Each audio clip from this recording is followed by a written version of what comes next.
Hey guys, tonight we slip into the soot-smudged boots of a medieval plague doctor, a profession that probably ranks just above medieval rat catcher and slightly below guy who cleans chamber pots with his bare hands.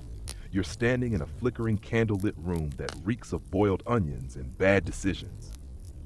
Outside, the bell tolls another death, but inside, you're wrestling with stiff leather and trying to strap a bird's beak to your face without suffocating. This isn't cosplay. This is your new reality. And honestly, you probably won't survive this. So, before you get comfortable, take a moment to like the video and subscribe, but only if you genuinely enjoy what I do here.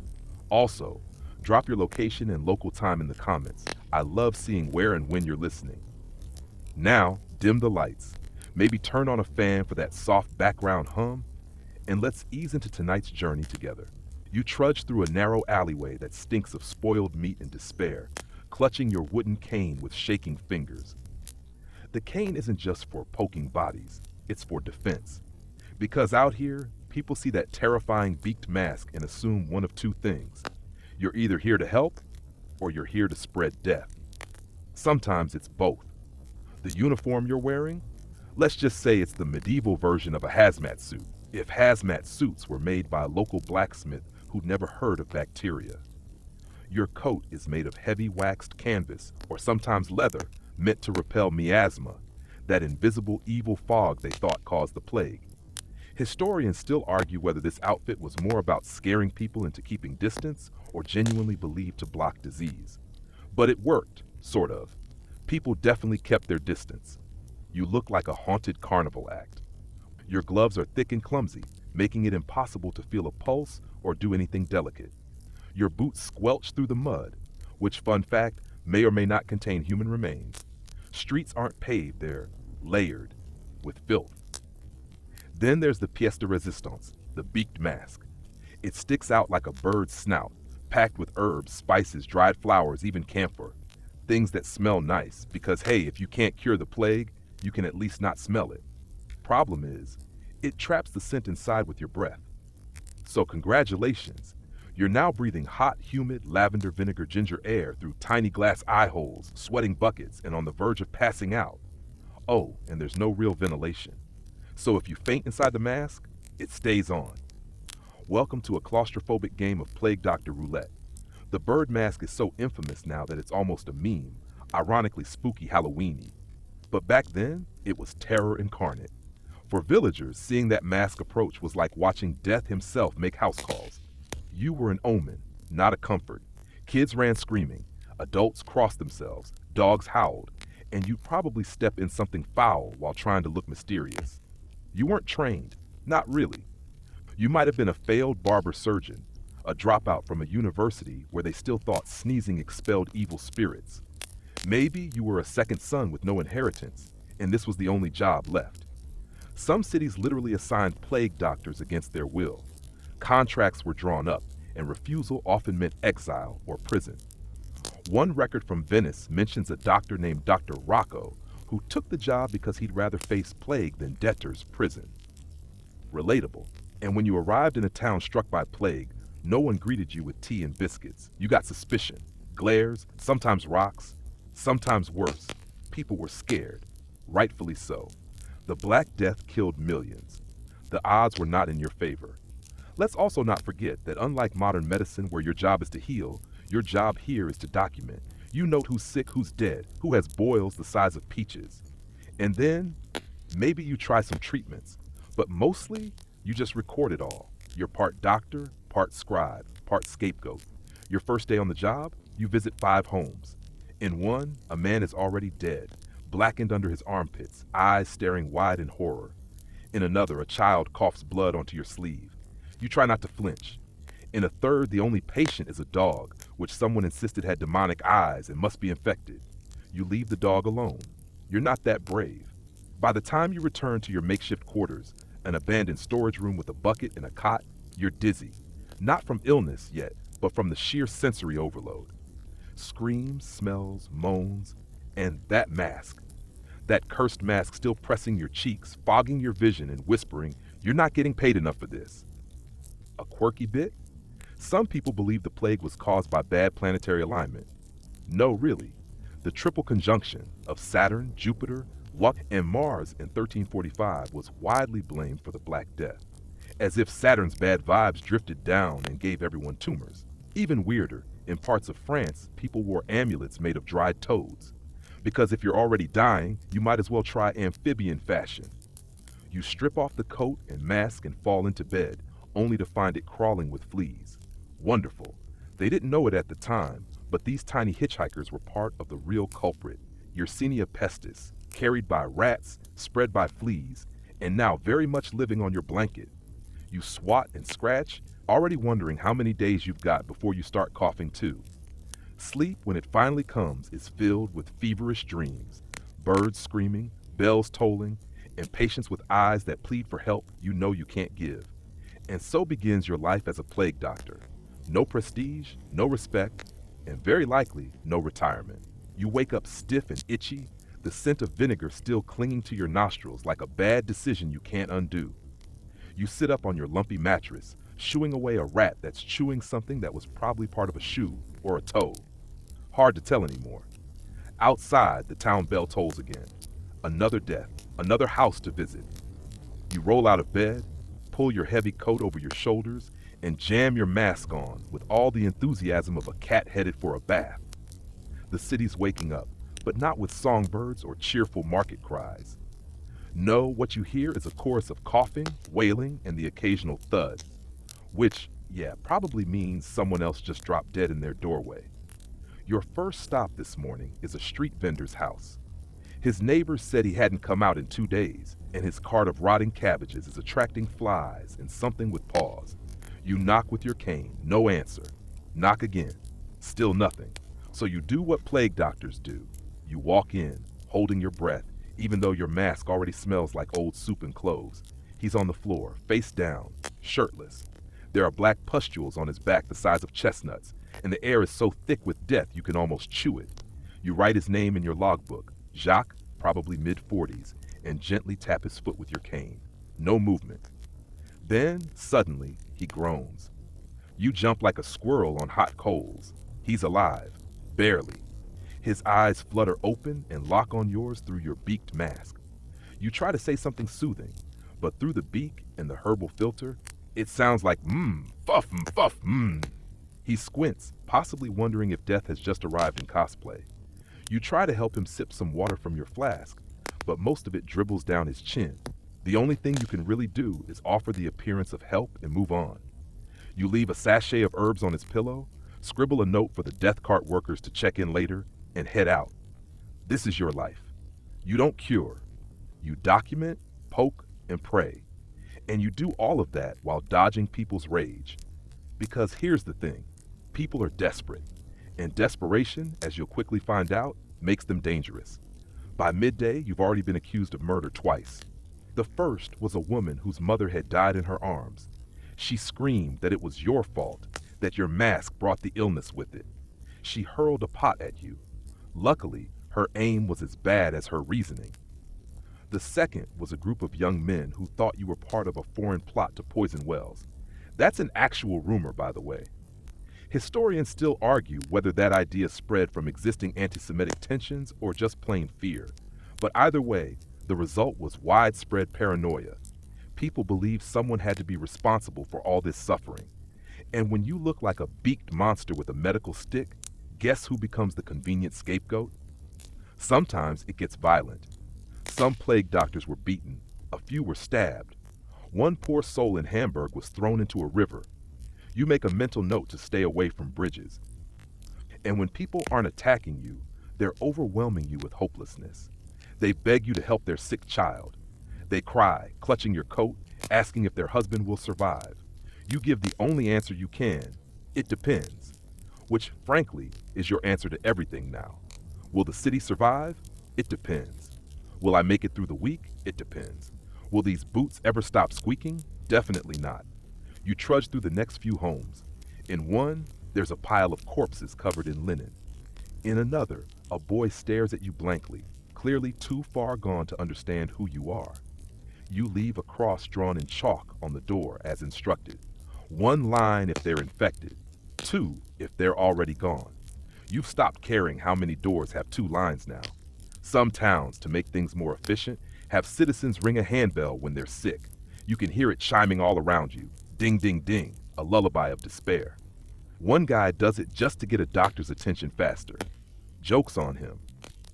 There's only one of you, and you haven't eaten since yesterday. You finally pause for a bite, which consists of stale bread, old cheese, and a fruit you're praying isn't already fermenting. You chew in silence in a small alley while a couple of chickens peck at something nearby that's probably not chicken feed. The stench of rot is everywhere. You've learned to breathe through your mouth, though that brings its own horror when you taste the air. Here's a fun tidbit. Some people in this period believe that loud noises could drive away the plague. So occasionally, you'll hear someone just banging pots together, or even better, playing bagpipes at full volume. One monk reportedly rang bells nonstop for hours until he passed out. You wonder if he's still ringing somewhere in the afterlife. Afternoon drags on. Your logbook is half filled already, and your ink is starting to smear from sweat. You wipe your brow with a cloth soaked in rose water, which helps about as much as waving a flower at a bonfire. Your last visit of the day is to the home of a merchant. Fancy house by plague standards. Tiled floors, actual glass windows, and a servant who lets you in without spitting on your boots. Inside, the merchant is reclining on cushions, sipping wine, and looking rather unbothered for someone reportedly ill. He asks if he can bribe you to certify him healthy so he can leave town for the countryside. You decline. He insists. You decline again. He offers gold. You still decline, but now you're thinking, how much wine does it take to make this all go away? The sun is setting as you leave. The city is quiet now, in that eerie way it gets when too many people are sick to even make noise. You walk back through the streets, past doors marked in chalk, past alleyways that hiss with rats, past a pile of something that might have once been a goat. And just as you near your quarters, a child runs up to you, holding something. It's a crudely carved wooden bird mask, an imitation of yours. She holds it out, eyes wide. For you, she says. You take it gently, unsure what to feel. Maybe it's a thank you. Maybe it's mockery. Maybe she just wanted to give the monster his toy. Either way, you bow your head and walk inside. And that's your day. Another round of death, dread, and decisions you were never trained to make. You wake up to scratching. Not the poetic kind. No quill on parchment, no charming little kitten at the door. No, this is the frantic, desperate scratching of claws against wood. You bolt upright, heart pounding, and realize something's in the walls again. Rats, probably dozens of them, gnawing through the beams like it's buffet night. You lie back down, stare at the ceiling, and remind yourself that you're still alive. For now. The fleas, of course, are already biting. You've developed a daily ritual. Wake, scratch, don the mask, try not to scream. Your fingers fumble with the stiff ties of your beaked hood, which now carries the permanent smell of vinegar-soaked thyme. It's hard to believe this costume was ever supposed to inspire confidence, but hey, it looks official. That's half your job. Just look like you know what you're doing. Your first stop today is a convent. The sisters sent word that half their number had taken ill, which, translated from plague English, usually means are dying in piles. You enter quietly, trying not to seem like the Grim Reaper. The air smells of incense and blood. One nun is curled up on the floor, whispering prayers in Latin that even she probably doesn't understand anymore. Another is holding a cloth to her neck, which is swelling visibly as you watch. It pulses like it's alive. You pretend not to flinch, because the second you show fear, it spreads. Faster than any plague. You begin inspecting them, one by one, with the tenderness of someone inspecting rotting fruit for bruises. Most are beyond your help. A few are hanging on, delirious. One insists she's being punished for coveting cheese during Lent. You nod, not sure whether to console her or just agree. There's debate among historians over whether plague doctors actually believed in the supernatural or just played along for their patient's sake. You find yourself towing that line all the time. If telling someone their sins are forgiven helps them die in peace, then sure, consider yourself forgiven for hoarding goat cheese. You record what you can, even though your fingers are cramping from yesterday's ink work. You help lay out the dead, wrap them in what linen remains, and offer a few words you hope sound vaguely spiritual. May your soul find peace, and may your body avoid the rats. Not exactly scripture, but it feels appropriate. Outside the convent, things are unraveling. The city council has posted new rules. No public gatherings, no market stalls, no dancing. That last one feels oddly specific, but then again, medieval people loved a good jig. Somewhere, someone is probably trying to dance the plague away. Stranger things have been attempted, like bloodletting. Remember that? Oh yes, that favorite of medieval treatments. You carry a set of tools in your satchel, knives, leeches, and a horrifying little brass spike that looks like something from a torture chamber. You rarely use them, because honestly, bleeding someone who's already halfway to the grave feels like kicking a man on crutches. But the people expect it. Sometimes it makes them feel better, even if it doesn't do anything. A merchant once insisted you let out the evil humors from his elbow. You did. He passed out, and when he woke up alive, he declared you a genius. You didn't correct him, because if that's what it takes to survive another day without being chased by a mob, then fine. Let's poke the elbow demons. That's the thing. There's no consistency. Some patients want holy water. Some want wine. Some want to be buried with their shoes on. One man begged you to recite a poem to ward off spirits. You only knew 2 verses, but he died smiling, so maybe it worked. Not all your work is medical. A huge part of your job is managing the logistics of death. You're expected to write certificates for those who succumb. You're supposed to estimate cause of death, time, and whether quarantine is needed. Basically, you're a medieval coroner, record keeper, and public health official, all rolled into one unpaid intern in a leather bird suit. You once wrote a death report for a man who succumbed to the swelling in his groin, only to have his widow accuse you of slander. Apparently, no one wants that part of their legacy immortalized. You changed it to straight suffering of the lower abdomen. That satisfied her. Barely. By mid-afternoon, you're summoned to the city gates. A cart has arrived from a nearby village, abandoned except for the 2 bodies and one half-conscious driver who's too weak to speak. You inspect them. The driver is burning with fever and muttering nonsense about shadows with teeth. You order him carried inside and placed in isolation. Though honestly, everything is isolation now. The council argues about whether to burn the cart. Fire cleanses, they say. But fire also spreads. You suggest burying it instead. They look at you like you've grown another beak. In the end, someone pours vinegar over the wood, mumbles a prayer, and walks away. Classic compromise. As evening falls, you find yourself at the city square. Normally a place for festivals and gossip, it's now eerily silent, save for the crows. You sit on a bench, beak mask in your lap, face streaked with sweat and ink. You spot a small flyer posted on a board, a sketch of a plague doctor, with the words "Beware the beaked ones" scrawled beneath it. You sigh. Great. Another town convinced you're part of the problem. You half expect to see yourself featured in a puppet show next. Dr. Beak and the Boils of Doom. Still, you get up. You can't stop. Because for every person who throws a rock, there's one who whispers, "Thank you," through cracked lips. For every accusation, a look of hope, however misplaced it may be. You return to your quarters as the sun bleeds down behind the rooftops. Your feet throb. Your mask hangs like a ghost on the wall. You wash your hands with what little rose water you have left, scrub your arms until they sting, and finally crawl into bed. Just before you drift off, you hear it again, the scratching, persistent, relentless. You close your eyes and whisper to the ceiling, "Not tonight." The scratching doesn't stop. Morning, again. The scratching is gone. Either the rats gave up or finally chewed their way into the pantry. You don't check. What's left to steal? A bruised apple and half a loaf that tastes like it's already halfway to mold. You chew slowly anyway. Calories are calories, and if the plague doesn't kill you, starvation just might. You reassemble the uniform, linen undercoat, oilcloth robe, leather gloves. Your boots creak like annoyed toads. And finally, the mask. You slide the beak over your face and feel the herbs shift inside. Mint, cloves, a little juniper if you're lucky.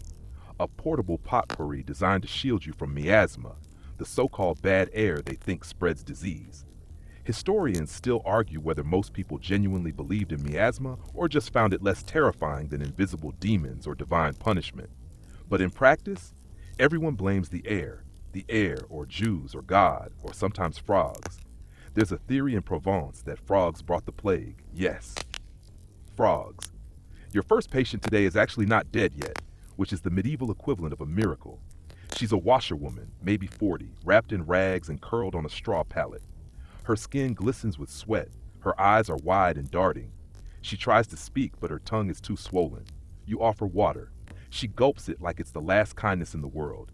There's something unnerving about the living ones. The dying are still, predictable, but the living, they hope, and hope is heavy. You inspect her lymph nodes, one in the armpit, two in the groin, swollen, blackening. She winces but doesn't cry. Either she's brave or the pain has gone so deep it's numb. You press a cloth to her brow, leave a sprig of rosemary by her side, and move on. Halfway down the alley, you hear her vomit. Loud, wet, final. You don't go back.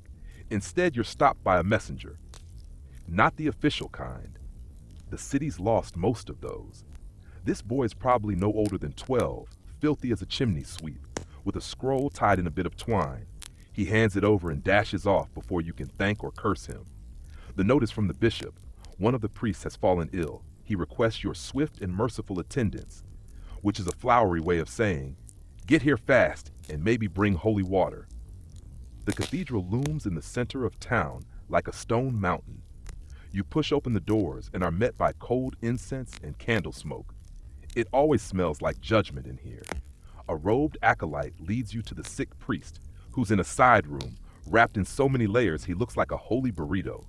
His breathing is shallow, and his lips are cracked. You go through the usual motions. Check the swellings, the color of his tongue, the state of his breath. He mumbles something about sins. You pretend not to hear. He grabs your sleeve. Am I being punished? You pause. You could say yes. You could say no. You could say, it depends, which is your usual spiritual cop-out. But instead you say, only if we all are. He laughs, or maybe coughs. Hard to tell. You make your way back outside through the nave, past saints carved into pillars. Their stone eyes follow you like you're the one on trial. Maybe you are. Your boots echo across the marble as if to remind you, you're the only one walking out of here. By late morning, you're summoned again, this time to the brothel. Yes, even during a plague, the world's oldest profession stays open. The madam greets you with a handkerchief over her face and a scowl behind it. Two of her girls are down with the plague. She says this like it's a plumbing problem. You inspect them quietly. One is young, barely 16, and shaking so hard her teeth chatter.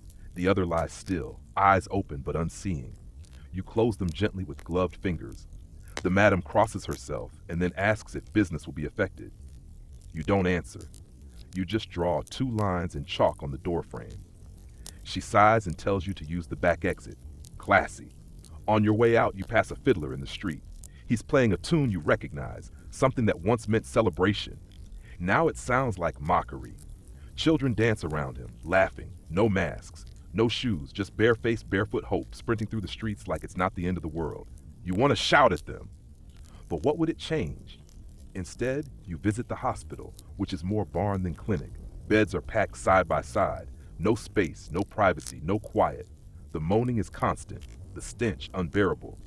You help the nuns move a few bodies, adjust a few bandages, say a few useless things like rest now, and you're not alone. You wish you believed it. Here's a strange fact for you. Some medieval hospitals were named Houses of the Innocents.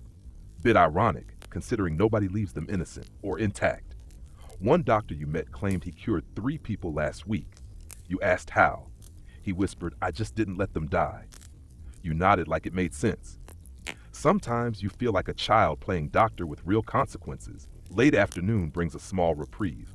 A woman invites you to her home, not because someone is sick, but because they're scared. Her husband, a gravedigger, hasn't come home in 2 days. She fears he's collapsed somewhere in the cemetery. You follow her, your feet dragging through muddy streets to the gates of the graveyard. Inside, it's quiet. Rows of fresh mounds, some barely covered, others with makeshift markers, bits of wood, old shoes, a spoon jammed into the dirt. You find the gravedigger near the edge of a new pit, slumped over a shovel, asleep or dead. Turns out, miracle of miracles, just asleep. You shake him gently, and he jolts upright, blinking like a man who's forgotten what daylight is. I was resting, he mumbles. Didn't mean to worry her. You nod, help him up, and watch him limp home. One small human victory. By the time you get back to your quarters, your legs feel like soup and your mask smells like despair. You peel off the coat, the gloves, the mask, layer by layer like shedding a second skin. Underneath, your own skin is red, irritated, and sore. You sit by the window. Outside, a bell tolls again. You count the rings, one for each new corpse. 7 tonight. You take a bite of hard cheese and sip some bitter wine. A bat flits past the window. Somewhere in the city, someone screams. Probably another false cure, another rage-filled sermon. You don't even flinch anymore. Then you notice something on your desk, a note, folded carefully. It reads, "Thank you for trying, a friend." No name, no handwriting you recognize. You stare at it for a long time. Then you tuck it into your journal, turn down the lamp, and lie back. Not everything has to make sense. You're dreaming of clean air. No stink of death, no smoke, no dried herbs stuffed in a mask beak like some cursed turkey. Just clean, crisp air, maybe a hint of sea breeze. And then a splash of cold reality jolts you awake. Literally. Rain. The ceiling has sprung a leak and a fat droplet has landed right on your forehead. Perfect. Nothing says medieval luxury like a soggy pillow and a mouse watching from the rafters. You get dressed with the speed of someone who knows there's nothing worth savoring in the day ahead. And today, you're expected at the university. Yes, the university. Where the thinkers live. Men in long robes, with books in Latin and opinions even older. They've summoned you to discuss plague remedies. Translation, they're going to argue about leeches and urine while pretending you're a peer. You, who spend most days elbow deep in pus. Still, you show up. They offer you a wooden stool, slightly cracked, and begin. One suggests fumigating entire homes with burning sulfur. Another thinks garlic necklaces will do the trick. The boldest proposes isolating the sick completely, locking them in their homes with a cross painted on the door. You're tempted to ask, and what happens after they all die? But you stay quiet. They wouldn't listen. Historians still argue whether medieval universities were helpful during pandemics or just echo chambers of nonsense. Judging by today, you're leaning toward the latter. You're allowed to speak near the end. You tell them what you've actually seen. The speed of the plague, the bizarre cases, like the man who developed sores on just one side of his body, or the boy who bled from his ears but survived. You mention the brothel, the convent, the rats. One scholar gasps, "Rats?" Apparently, some of them still believe cats are to blame. Not the fleas, not the rodents, but cats. Which is ironic, considering most towns have killed off their cats already. The mice are having a festival. You leave the meeting exhausted, not from the walking, but from the talking. The weight of knowing that the smartest people in the city are just as clueless as the fishmonger with a garlic clove in his ear. Your next stop is the river district. There's been an outbreak on a barge, a trader's family from Flanders. You find the boat tied to the dock, swaying slightly in the current. The deck is quiet. Too quiet. You climb aboard and call out. A boy appears, about 10, pale as chalk but alert. "They're all sick," he says. You ask who? Everyone.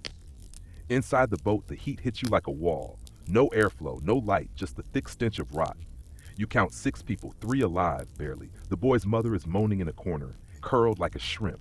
His father is delirious, eyes rolling. One sister is lying still, face half covered with a cloth that's turned black around the edges. You do what you can. A bit of clean water, a warning not to leave the barge. You promise to come back. He grabs your hand before you leave. "You're not scared?" You lie. "Not of you." It's a small lie, maybe a good one. By midday, your legs are heavy. You stop at a fountain to drink, but it's swarming with flies. A woman nearby is washing vegetables, muttering a prayer with every rinse.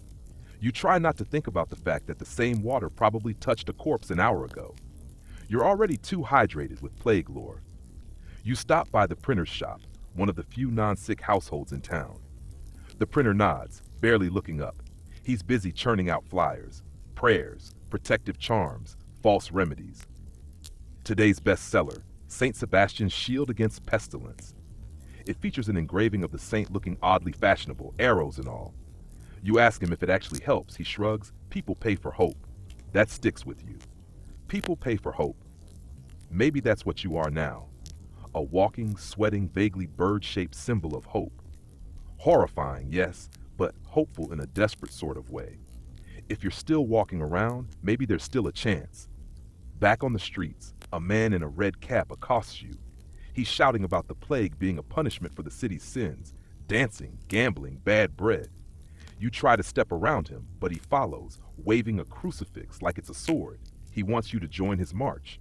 A procession of flagellants, he says, is gathering outside the church. They plan to atone, loudly, painfully. You decline, politely. He spits on your boots anyway. You watch the procession from a distance. Dozens of men, bare-chested, whipping themselves with knotted cords, chanting in rhythm. Blood paints their backs like a twisted form of art. Historians debate whether these acts helped or hurt during the plague. Some say the movement spread the disease further. Others claim it brought communities together in shared trauma. All you know is, no one's cleaning those whips. Evening creeps in like a slow leak. The sky bruises purple. You return to the convent from 2 days ago. Half the sisters are now gone. The head nun greets you with red eyes and cracked knuckles. She thanks you for coming back. You kneel by one sister, Sister Mariette, young, fevered, whimpering. She mutters about angels and fire. You check her pulse, weak, but there. You hold her hand for a moment longer than usual, just long enough for her to squeeze it. You want to say something, anything, but words feel too sharp for this room, so you sit in silence just long enough. By the time you make it home, the leak in your roof has turned into a drip. You catch it with a tin cup and listen as it pings softly over and over. You change out of your uniform, your second skin. You hang the beak mask by the window where the moonlight hits it just right and makes it look like it's watching you. You light a candle and write in your journal. The plague continues. The printers sell saints. The scholars debate frogs. I watched a man bleed for God and a boy live for his family. I am tired. You blow out the candle. One last thought before sleep takes you. You're still here. And that's no small thing. It starts with a knock, not the frantic, panicked banging of someone in a plague-fevered stupor. No, this is deliberate, calm, which is immediately suspicious. You pull yourself up from your straw mattress, rub the stiffness from your neck, and answer the door. Standing there is a man dressed far too finely for these times. His cloak is lined with ermine, his boots polished, his gloves clean. That alone is unnerving. The plague respects no class, but it sure takes its time reaching the wealthy. He removes his hat, nods solemnly, and says, "My master requests your presence, immediately." Ah, the nobility has come calling. You're ushered into a carriage, a rare luxury. There's straw on the floor and curtains over the windows to block the stares of the infected masses. The driver cracks the reins, and you roll through the city like some royal emissary, albeit one who smells like vinegar and wears a death beak as a hat. The manor rises on the outskirts of town, away from the rot and cries. It's one of those ancient estates with enough arches to make a cathedral jealous. Guards at the gate, torches burning bright. You wonder how many servants have already died here, quietly replaced without anyone noticing. Inside, the air smells of beeswax and denial. A maid leads you down a hall so quiet you can hear the dust settling.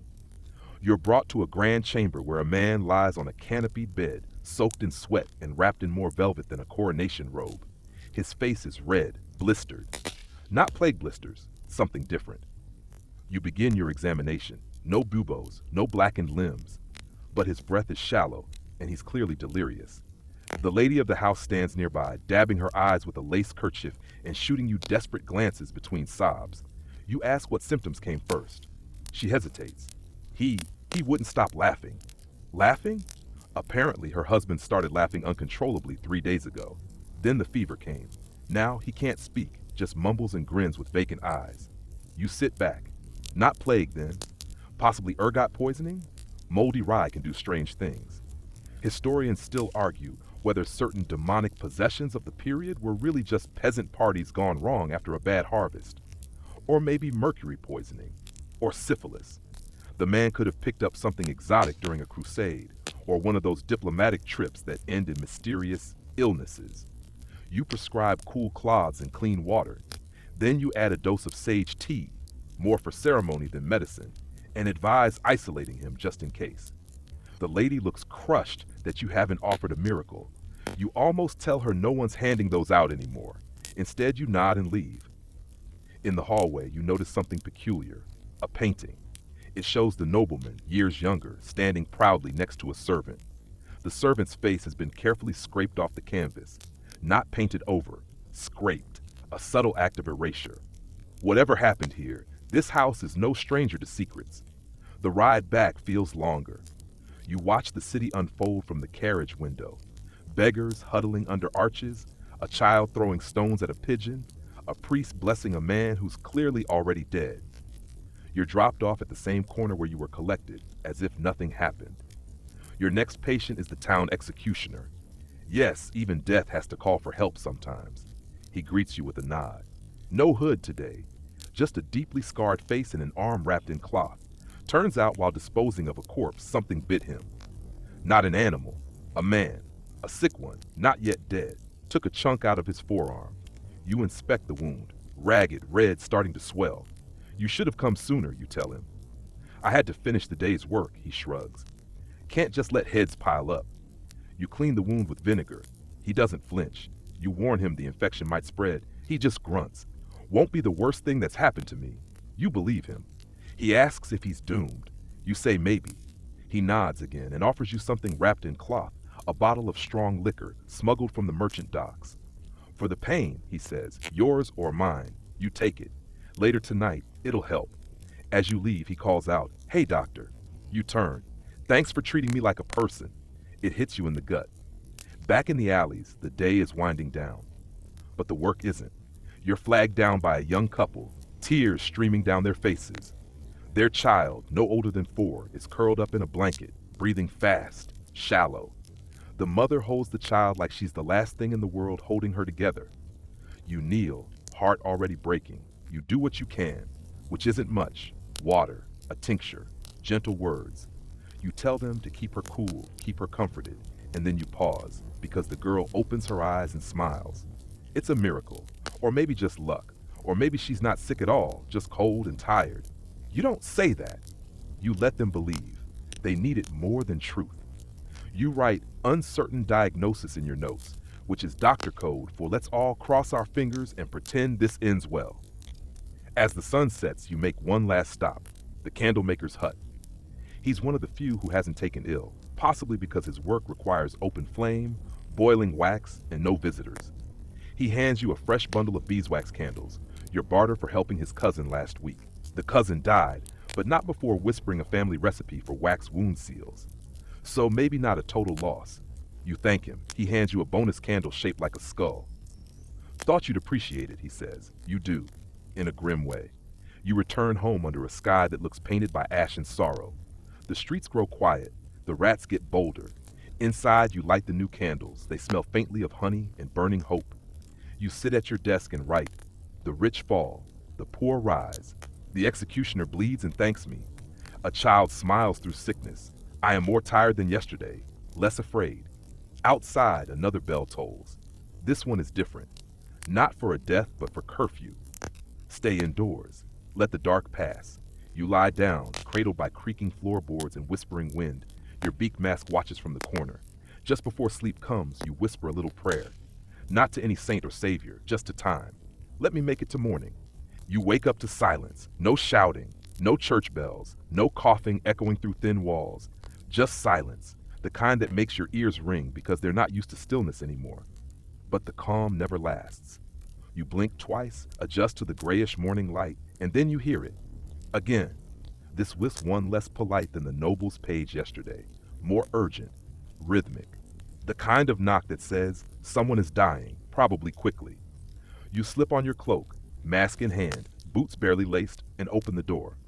2 men stand outside, laborers by the look and smell of them. One is missing 3 fingers, the other keeps coughing into his elbow. They don't speak much, they just motion for you to follow.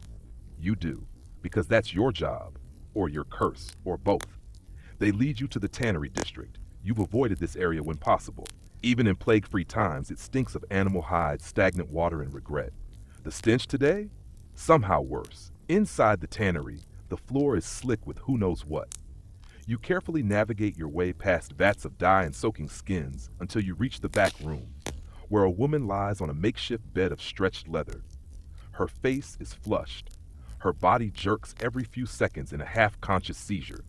Her brother, one of the men who fetched you, keeps dabbing her brow with something that was maybe a clean rag this morning. You lean over to inspect her neck, her eyes, her breath. That's when you notice the strange rash. Not plague buboes, not smallpox.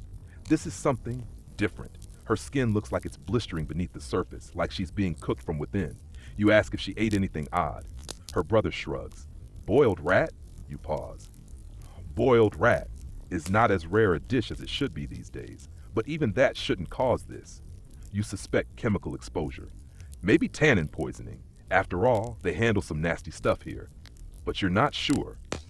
Historians still argue whether industrial chemicals and early tanning practices led to strange localized illnesses that got mistaken for supernatural curses. You can see why. This woman looks hexed. You do what you can. Clean cloth, fresh air. Recommend removing her from the building entirely. Whether they'll listen is another matter. You step outside to clear your lungs. Mist clings to the rooftops, and the rising sun is doing its best to burn off the night. It's losing. A boy waits for you outside, barefoot, jittery. He says you're needed. Urgently. Again. This time at the apothecary. You recognize the place. Old man Bertrand's shop. You've scolded him more than once for selling cures that are just crushed worms and olive oil. Still, he's been around longer than anyone, and people trust him. When you arrive, you find chaos. Shelves are overturned, vials shattered. Bertrand himself is bleeding from the head, groaning on the floor. Someone attacked him. His apprentice, a girl named Lisette, explains between sobs. A customer got angry, accused Bertrand of causing the plague with his potions, said the black liquid was Satan's spit, then hit him with a pestle. You bandage Bertrand as best you can. He mumbles something about nightshade and lizards. You nod like it makes sense. Then you turn to Lisette. You ask her if she can keep the shop running. She snorts. Do I have a choice? You shake your head. She's sharper than most. You make a mental note to check back on her. People like Lisette might be what survives this era.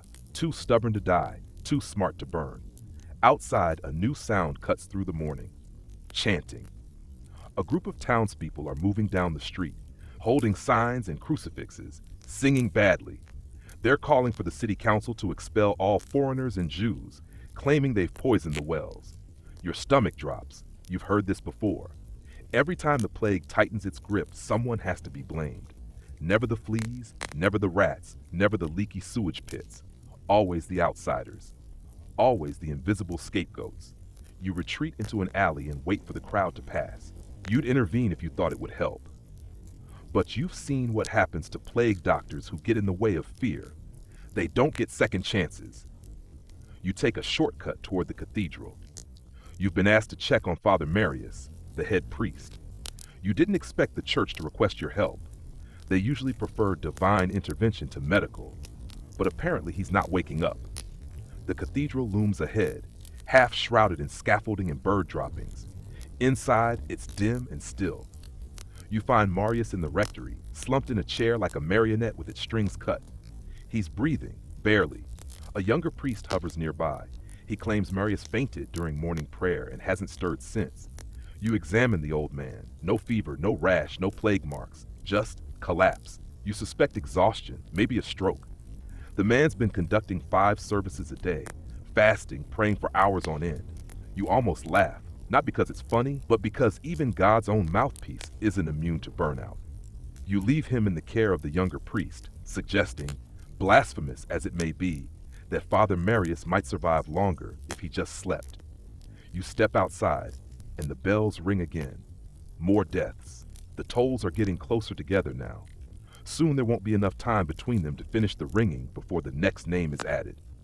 You find yourself walking to the edge of town to a spot you rarely visit, the mass graves.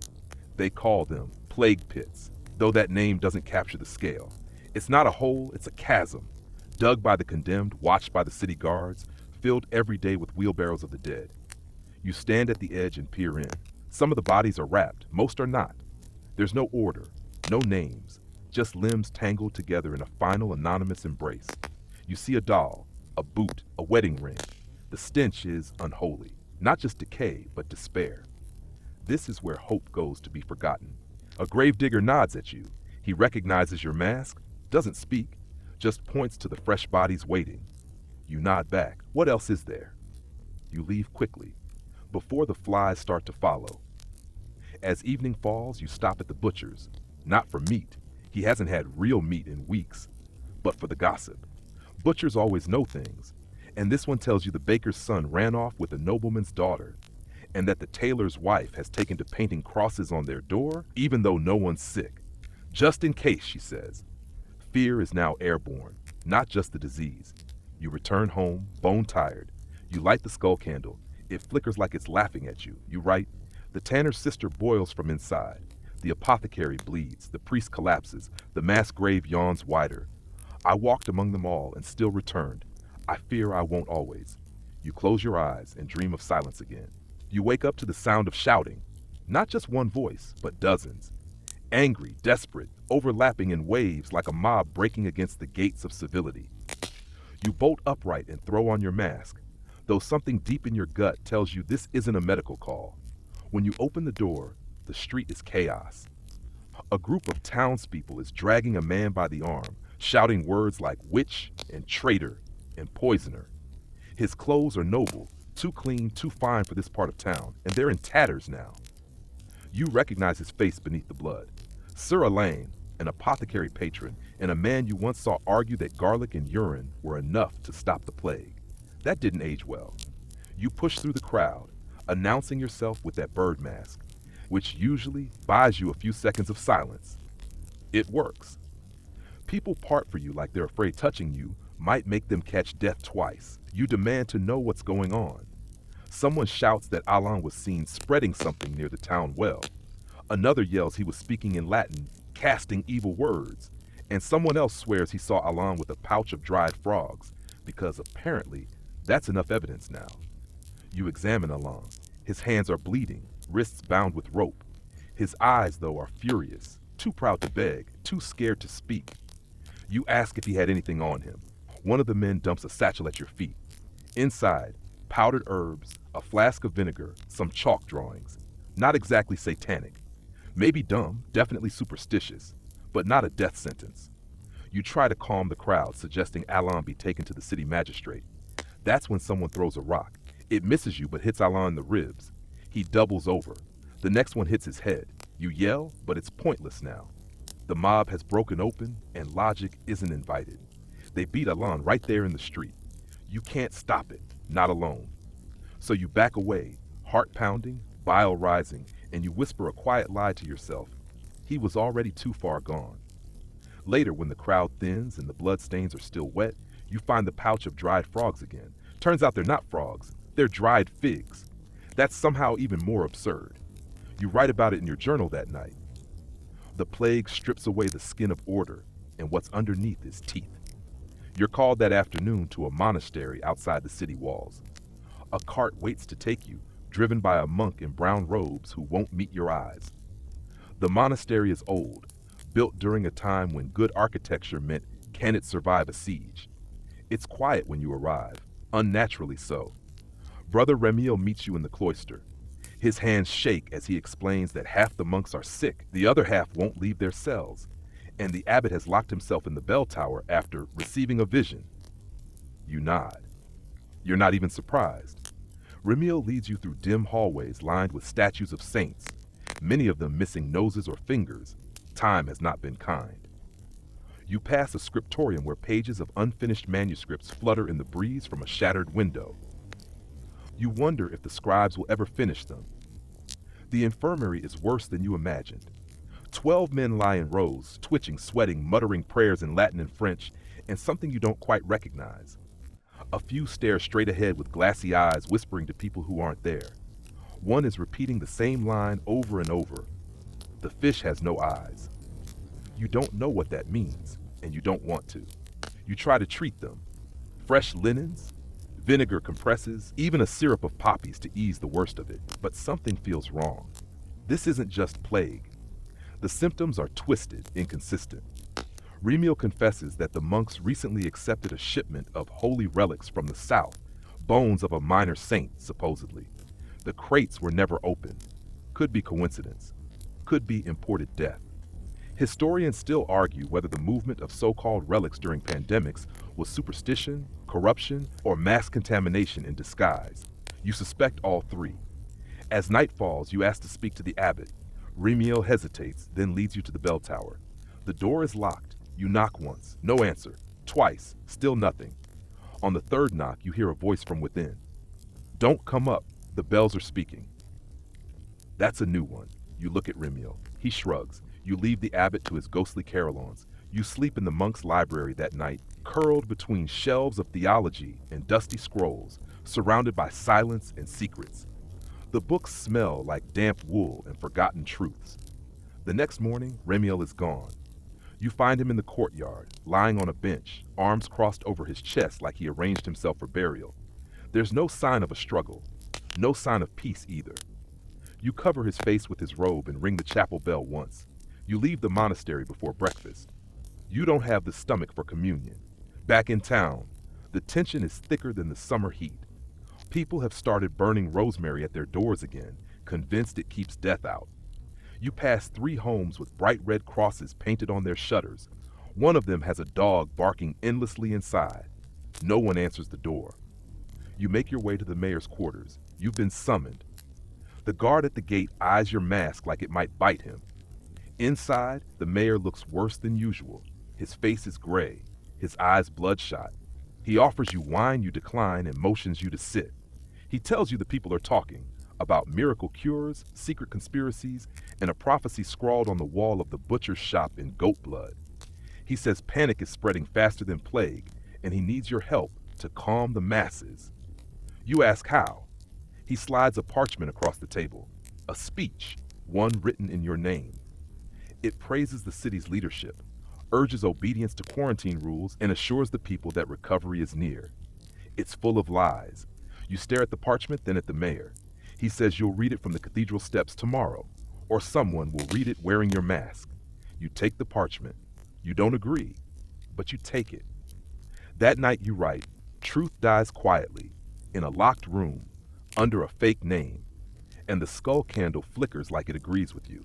You spend the morning pacing the stone corridors of your cramped quarters, that parchment still folded neatly on your table, untouched like a piece of poisoned bread.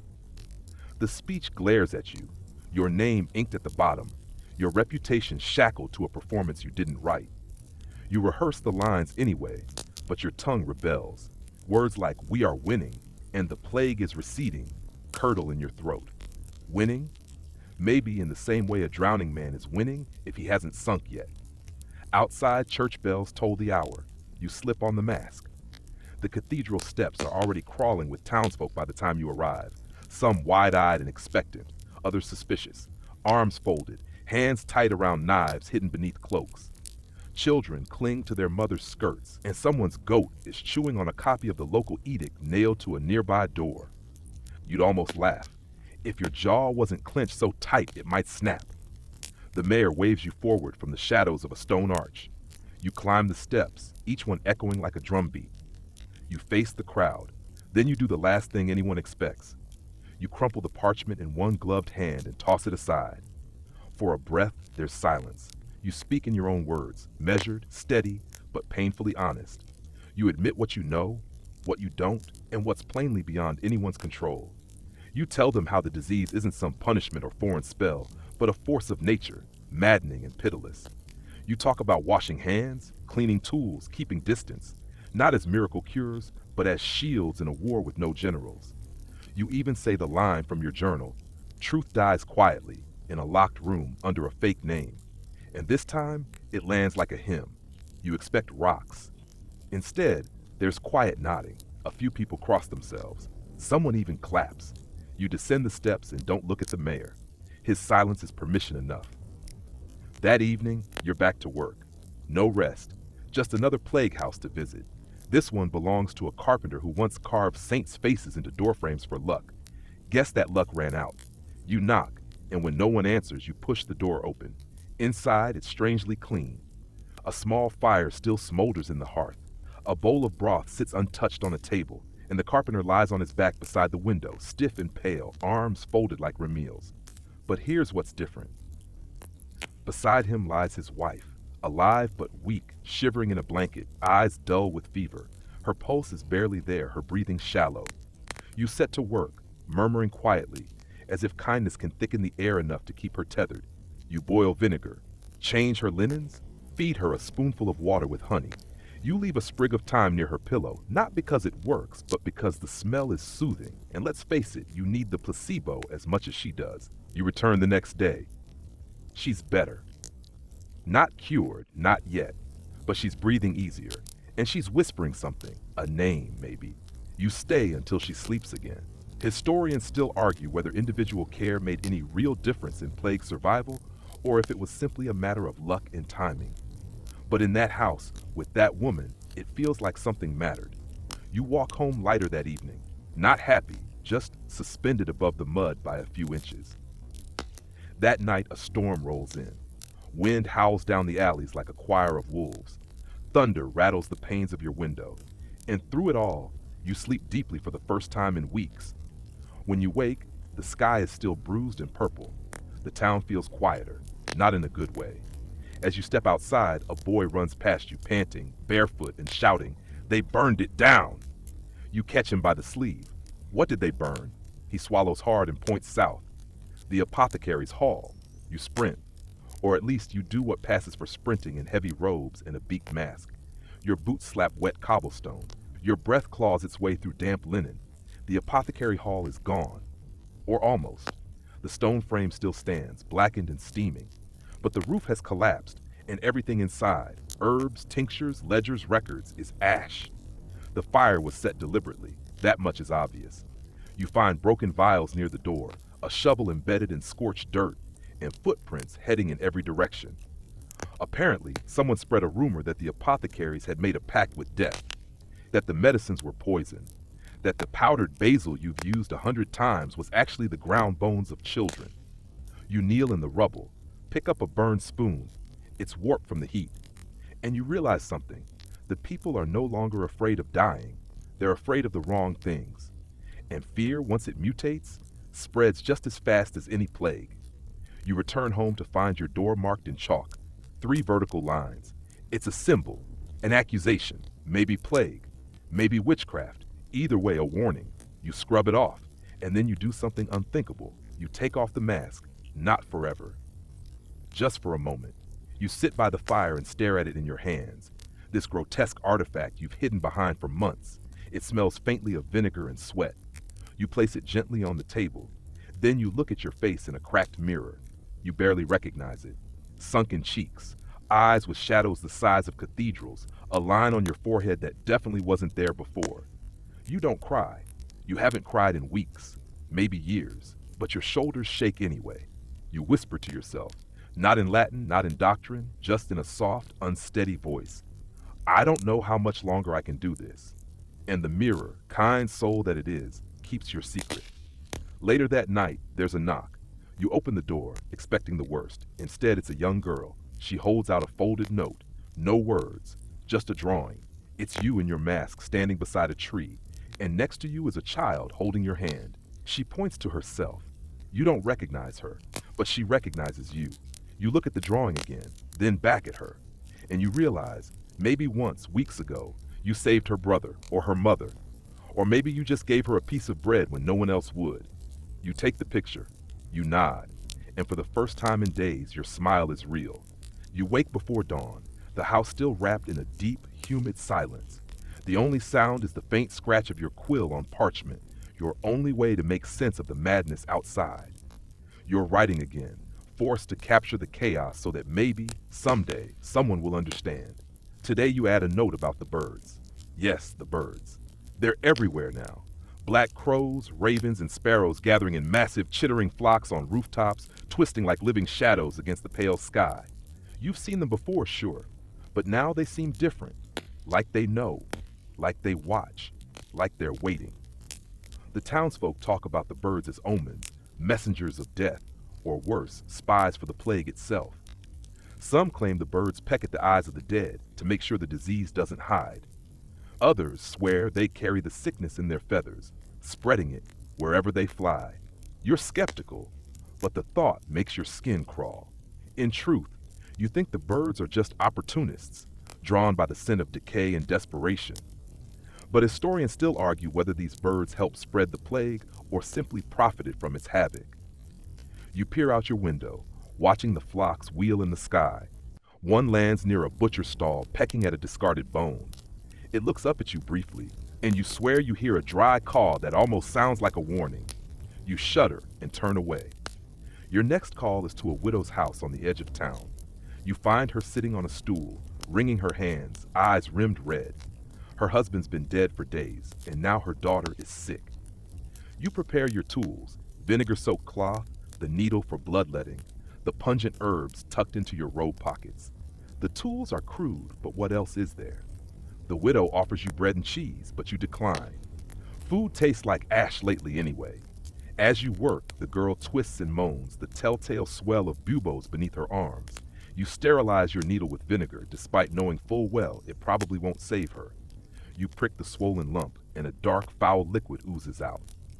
The widow's eyes widen in horror, but you say quietly, "Better this than inside." You realize you haven't said much today besides instructions and reassurance.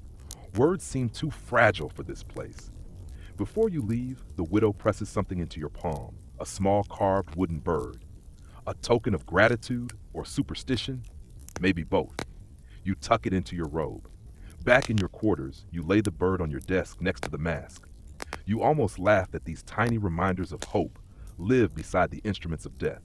You catch yourself wishing for a different life, one where you don't have to wear feathers on your face and needles in your hands. You think of the strange remedies people have tried. Remember that crocodile dung sunscreen? The powdered mummies? The idea that hanging a live chicken around your neck would draw out the plague's poison? The more you learn, the less you feel like a healer, and more like a desperate experiment. The plague isn't just a disease, it's a mirror. It reflects every crack in society, every fear, every failure. At night, the birds return, perched outside your window, their black eyes glinting. Sometimes you swear one taps the glass with its beak. You wonder if they're waiting for you to slip up, or maybe, just maybe, they're waiting for the plague to finally claim them too. You remember a debate from your readings. Did people truly understand the plague's causes, or were they trapped in a loop of superstition and rumor? Scholars still argue whether medieval society was just hopelessly ignorant or desperately adaptive. You look at your hands, stained and trembling. The plague has turned you into a witness, a chronicler, and whether you like it or not, a survivor. And as dawn breaks over the town, you steel yourself to face another day of shadows, masks, and feathers. The dawn breaks cold and gray, and you find yourself at the edge of town, staring at the outskirts where the poorest live, crammed in hovels barely fit for animals. This is where the plague thrives, where sickness and starvation dance a deadly duet. You trudge through narrow alleys slick with mud and refuse, your boots sinking deeper with every step. You remember the stories whispered in taverns. Some claimed the plague was a punishment for sin, others said it was a curse from witches living in the woods beyond the town. You don't know which is more terrifying, the disease itself or the fear it breeds. You knock on a door, hesitant. A woman answers, her face gaunt and eyes hollow. She barely nods when you mention her husband. You enter. The smell hits you immediately, stale sweat, rot, and something metallic. Inside, her husband lies sprawled on a straw mattress, eyes glazed, breath shallow. You do what you can. Soak cloth in vinegar, apply it to his face, attempt to soothe the burning in his lungs. It's a losing battle, but you fight anyway. You're interrupted by a sudden noise, a scuffling in the corner. A rat darts out and disappears under a broken floorboard. You freeze. Rats have long been suspected as carriers of the plague, hitching rides on ships and in grain stores, spreading the fleas that carry the deadly bacteria. Some scholars argue about the role of rats in the Black Death spread, whether they were the primary vectors or just part of a larger, more complex web. You glance at the woman. She's clutching a small, ragged book, pages worn thin, script faded. You ask her about it. "It's prayers," she whispers, "for protection." You nod, understanding. In a world where science is barely born, faith is often the only medicine people trust. You tuck a sprig of rosemary into your robe. It's supposed to ward off evil spirits and bad air. Outside, the sky darkens with approaching storm clouds. Thunder rumbles distant and low. You hurry back to your quarters, rain pelting your cloak, mud splashing your boots. You light a candle, the flickering flame casting long shadows on the walls. You write in your journal, noting the spread in this part of town, the conditions that make the plague a relentless enemy. You can't help but wonder, if modern medicine had existed then, would the outcome have been different? Historians still debate how much medieval doctors could have done with the knowledge and tools they had. As you finish your entry, the candle sputters and dies. You sit in the dark, listening to the storm outside, feeling the weight of 1,000 silent prayers pressing down on you. And you know tomorrow will bring more knocking, more sickness, and more questions without answers. You wake again to the sharp, acrid scent of smoke drifting through your window. The town is restless, the air thick with whispered rumors and growing tension. Today you face the dark truth about suspicion, how the plague not only kills bodies but shatters communities. You walk through the streets, masks hiding grim expressions and weary eyes. The plague has bred fear, and fear has bred blame. Whispers follow you like shadows. The doctors bring death, they spread the sickness. They're in league with dark forces. You brush it off, but it stings. You remember an old woman's story from the other day. A neighbor accused her of poisoning wells, and angry villagers threatened her with pitchforks. You sigh. History is littered with scapegoats, and the plague era was no exception. In fact, some historians argue that the paranoia and persecution during plague times were as deadly as the disease itself. Witch hunts surged, minorities were blamed, and social fabric tore apart in the panic. You approach a small chapel where townsfolk gather for prayer and sanctuary. Inside, the priest preaches that the plague is divine punishment, urging repentance and confession. You don't share his certainty, but you can't deny that faith provides comfort to many. A young man approaches you hesitantly. He's coughing violently, and you recognize the signs of pneumonic plague, the form that can kill within days and spreads through the air. You examine him carefully, trying to decide whether to admit him to the makeshift quarantine or send him home. There's no easy choice. You can feel the eyes of the crowd, their silent judgments weighing heavily. You recall fringe theories you heard in a marketplace, that some believed plague doctors wore their masks to hide their identities, protecting themselves from mobs angry at the helplessness of medicine. Others claimed the masks symbolized death itself, a grim reminder of the thin line between healer and harbinger. You want to assure the young man that you will do your best, but your voice falters. There are limits to what you can do with vinegar-soaked cloths and dubious herbs. The man's coughing grows worse, and you realize the quarantine is necessary, even if it means tearing him away from his family. As you escort him to the sick house, the crowd parts like a sea of suspicion and fear. You hear whispers of curses and conspiracies. You tighten your grip on the man's arm, wondering how many more will fall before the plague's grip loosens. You recall debates from your readings. Did medieval plague doctors truly understand contagion, or were they as trapped in superstition as the people they served? Scholars still argue whether the mask's beak was purely symbolic or a primitive form of protection. The sun sets, painting the sky in blood-red hues. You stare at your reflection in a darkened window, the masked figure, a lonely sentinel in a town unraveling at the edges. You wonder if history will remember you as a hero, a fool, or just another shadow lost in the plague's endless night. You find yourself on the outskirts of the town again, this time at the edge of a newly dug mass grave. The ground is soft, churned up by shovels and hurried hands. The smell is unbearable, earth mixed with decay, a scent that seems to seep into your bones. You watch as a group of men lower bodies wrapped in coarse linen into the pit, faces expressionless, eyes haunted. These are not the quiet burials of the past. This is a desperate, brutal attempt to contain death. You feel your throat tighten. Years ago, graves were sacred places where loved ones rested. Now, they're a grim testament to how fast life can vanish. You remember reading about plague pits, sometimes holding hundreds, even thousands of bodies, dug quickly outside city walls to stop the spread of disease. Some say the pits themselves became sources of infection. Historians still argue whether these mass graves accelerated plague outbreaks or helped prevent further spread. Nearby, a child clutches a rag doll, her eyes empty, a future swallowed by sorrow. You want to reach out, but you're afraid your touch might carry death itself. You walk back toward the town, noticing the cracked masks and worn robes of your fellow doctors. Each step feels heavier, every breath a struggle against the invisible enemy that lurks in the air. You think about the strange remedies you've encountered. Herbs stuffed into masks, fumigations with sulfur, even charms and prayers. None guarantee survival, but they offer hope.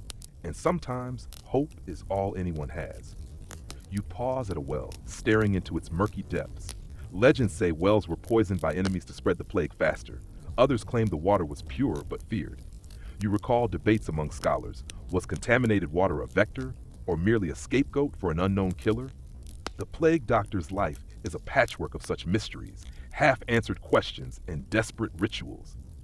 Back in your quarters, you lay down your tools. Your hands tremble from exhaustion and the weight of what you've witnessed. You touch the carved wooden bird again, feeling its rough edges. You close your eyes, imagining a world beyond masks and mass graves. A world where the plague is just a dark chapter, not an ever-present nightmare. But tonight, you remain a prisoner of this world, trapped in a dance with death that shows no mercy. The night is quiet, the plague's roar momentarily hushed like a predator waiting to pounce again. You sit alone, the mask resting beside you, its empty eyes staring into the flickering candlelight. The silence is both a balm and a torment, a moment to breathe and a reminder of all the lives lost. You think back on your journey through the plague's dark corridors, the fear, the filth, the constant brush with death. You recall the strange and desperate rituals, the whispered rumors, the flickering hope clutched between every breath. You think of the endless faces you couldn't save, the families shattered, and the fragile thread of humanity stretched thin. It's hard to believe now that you once thought you could control this chaos, that your beaked mask and pungent herbs could hold back an invisible storm. Historians still argue whether the plague doctors were mere symbols or real protectors, a question that lingers in the shadows of history, much like you.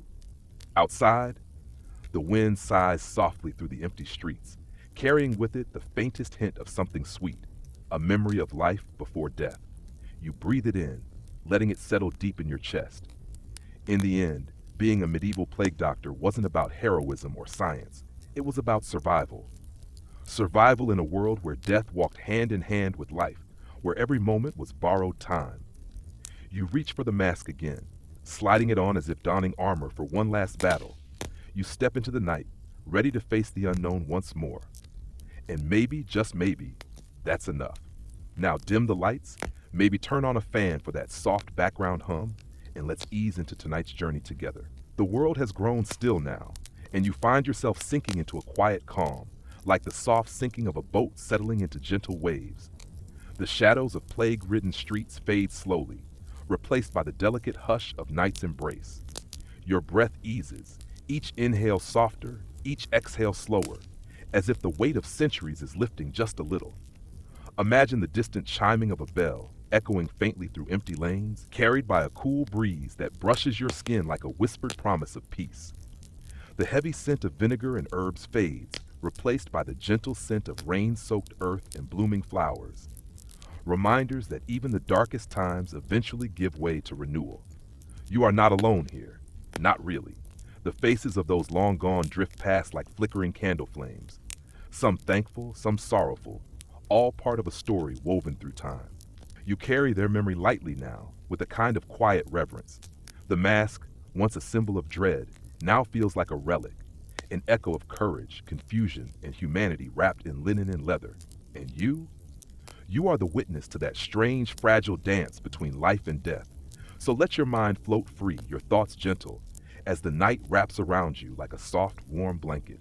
There's no rush now, no urgent knock at the door, just the slow, steady rhythm of your own heartbeat, a quiet reminder that you have survived this story, this journey.